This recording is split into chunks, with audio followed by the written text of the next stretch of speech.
Hey there guys, how are you? Welcome back to another awesome video, and it's time for another movie review. And today's movie review is going to be Scott Pilgrim versus the World. So Scott Pilgrim versus the World is about our main character, Scott Pilgrim, who's getting over like a bad toxic relationship with his ex, and he's looking for the girl of his dreams. Ironically enough, he dreams of a girl named Ramona Flowers and is in search of her, and when he meets her in real life, in order to date her, has to go through these steps. And these steps are basically having to literally fight her exes, and we find out that there's baggage about Ramona Flowers, and we find out there's baggage about our main protagonist.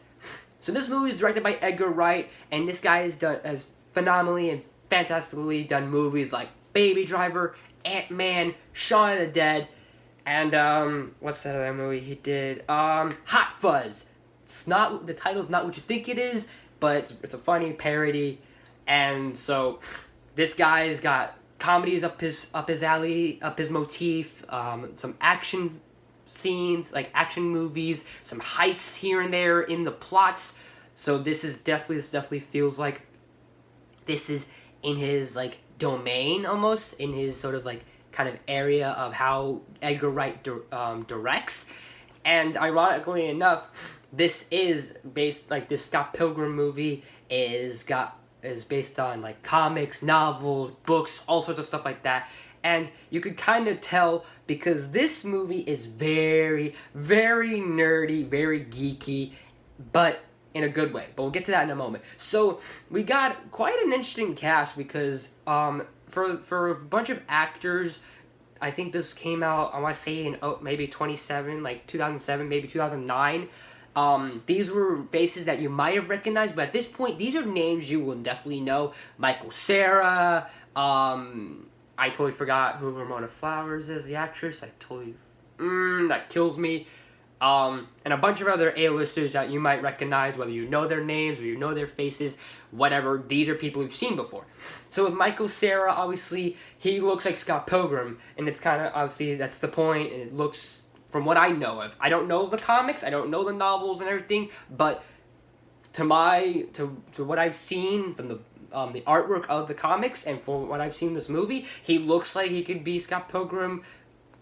He definitely fits the part right. He's very scrawny, feels very like this angsty sort of, not angsty, but he feels like this very shy kid, very geeky. You could definitely tell in his character, very your typical nerd. Not necessarily a cliche, but you could definitely tell he's definitely has the right amount of like delivery in terms of the comedy, the sort of moments when he needs to be awkward, the moments when he needs to be sort of genuine, and the moments where he needs to be funny and serious, and all these other things around that. The relationship he builds with Ramona is definitely adorable. It's really cute and everything. And I know that he before he meets Ramona, he's into Knives Chow, I think her name is, and yes, it's nice and everything and whatnot, but it's really, I think the real relationship is Ramona and Scott, because of how it starts off funny and then it becomes very sincere, because it starts off as very awkward. They're both awkward at this because he's like, oh my gosh, this is the cool girl, and like he's getting basically sweaty. He's getting all sweaty and nervous. He's asking all these different people about like, oh, what do you know about her? What do you know about this person? I need to know more about her, and all these other things. He has like obviously a dream about her. This is like a wet dream for this kid almost. So, but by the time they get to know each other better, and through obstacles, sure they have baggage, and sure they have bad pasts, but I think with all relationships in general, sure it's unfortunate that, let's say, the person you meet has a bad past with maybe exes, whether it was her or him or it was the other person that they dated, but at least in your present relationship, you could kind of fix that and sort of patch things and make yourself a better person, and maybe that person can make you a better person, and vice versa. So I think I like what they do with that relationship. Yes, it's cute. They have what they have. It's funny, Knives and Scott, because it does fit the sort of typical nerd. Because this is a big nerdy movie. This is like the ultimate nerd film, kind of like how The Wizard is, kind of like how Ready Player One is, just filled with references, filled with geeks, filled with nerds. Like your characters, your protagonists are obviously the geeks, the nerds, the dorks, and all this other stuff. And it's good. It's a good type of nerdy. It's not bad. It's good because it embraces the geekness of people and references and all this other pop culture stuff that makes fandoms and everything. And obviously Scott Pilgrim looking like your titular white boy, skinny white kid who's into Asian girls, who has his own band. He has the anime references, it has the comic book references, it has video game sound effects, it does every little thing to kind of get a nerd or any person laughing at this movie for its gags or even for its writing or its acting, whatever it may be. Heck, the X's in this movie are like over the top villains. They're over the top antagonists, like anime style. Like literally the first X is like hair flipped over his one eye, comes in out of nowhere like a Superman punch through the wall, and all these other things that he does with the pointing of the finger and the stare, the glare, the zoom ins, the wide shots. You could tell this was shot purposely in this weird style of almost like an anime or like a comic book. The art style that they use for the flashbacks is nice, and so it shows the comics. How there's like the little things like the secret layers, the like origins and all these other things. But back to the back to the X's, the fact that they're a 7 league of X's and all this other stuff. They're like over the top anime villains or over the top comic villains. Like seriously, you literally have Chris Evans, Brie Larson, and Brandon Routh as these over the top X's, and it's kind of funny seeing Captain America, Superman, and Captain Marvel basically playing villains, and there's really cheesy villains in a way, and everything. Like one's like Brandon Routh is vegan, Brie Larson is Scott Pilgrim's ex and is a big heavy like music producer. Chris Evans is a skater that's also a stuntman and all this other stuff. And you can tell with like how they're the not the necessarily makeup, but like the eyebrows, how they have the eyebrows, the hairstyles. It's so funny, honestly. I like the one guy, I think he's the gay roommate that Scott's with, that does the famous like fight, screams fight from a bar, from a distance during the action scene.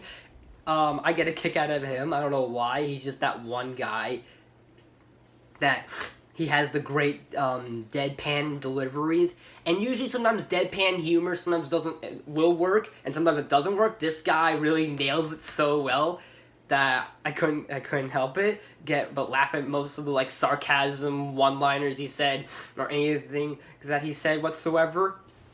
The action is definitely over the top with the golden coins, the fatalities, the combos, the little X points when you're hitting like basically a combo in the air combos, all this other stuff, losing a life, respawning, your continuations, the little things like the little dance sequences, like the dance revolution, just so much stuff. It's funny about.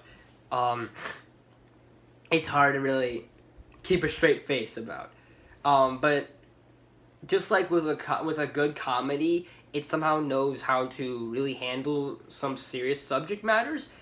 Like, in a way, it's really funny how Scott Pilgrim fights himself in that solo round, basically fighting, like, what was it, Nega Scott?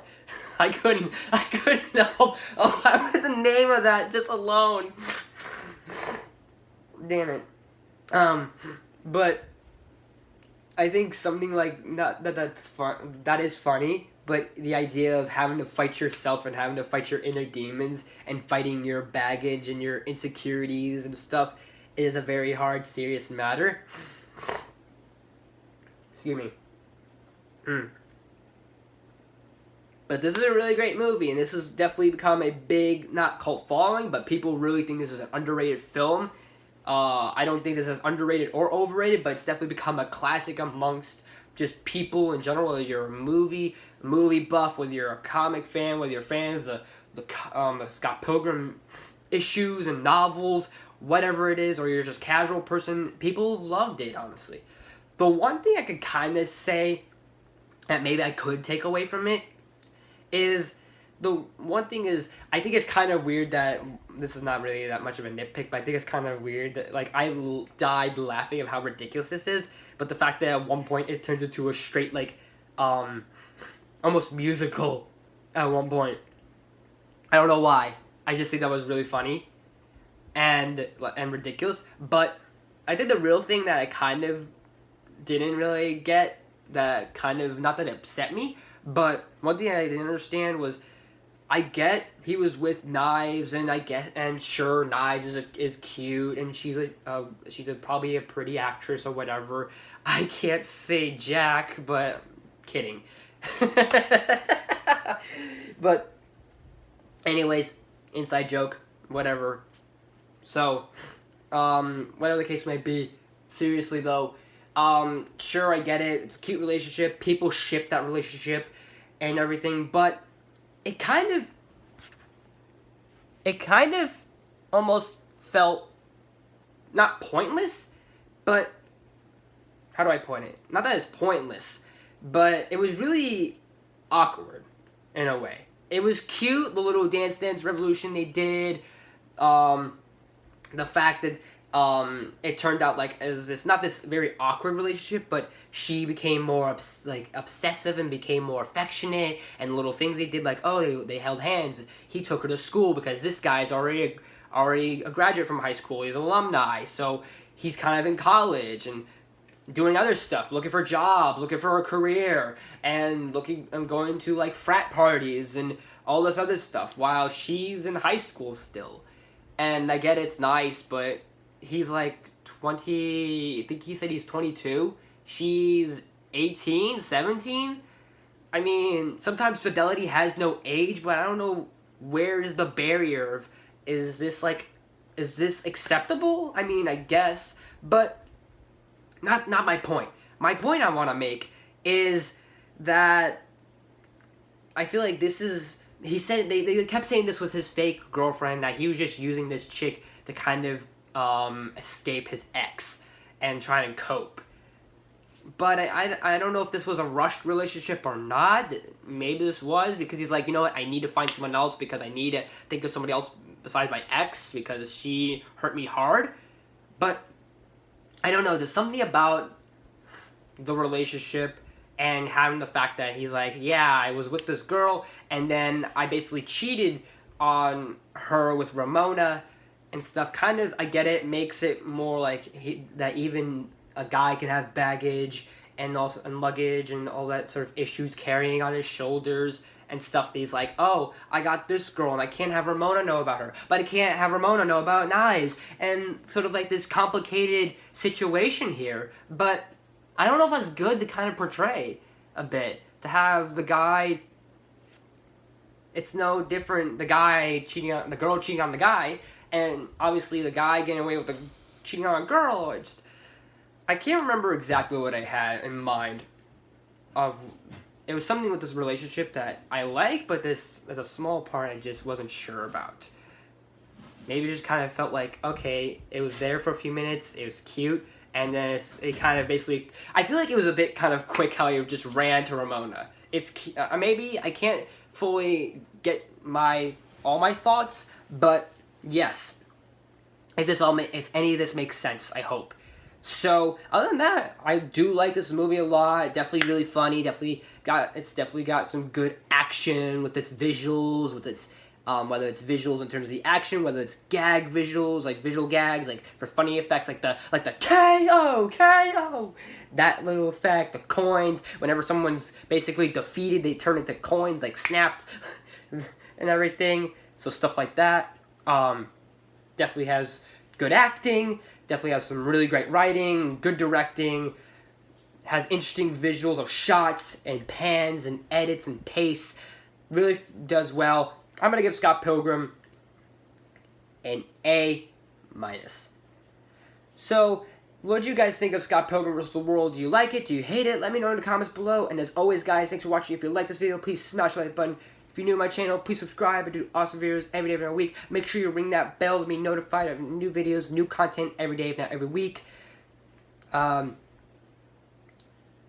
Look out for more reviews, more videos this week, next week, sometime maybe in Thanksgiving break, because we're getting close to that season, that time of the year, Thanksgiving, almost close to December, that sort of stuff. So look out for more reviews, look out for some top 10s, look out for things pertaining to maybe the holidays. We'll maybe do some holiday reviews.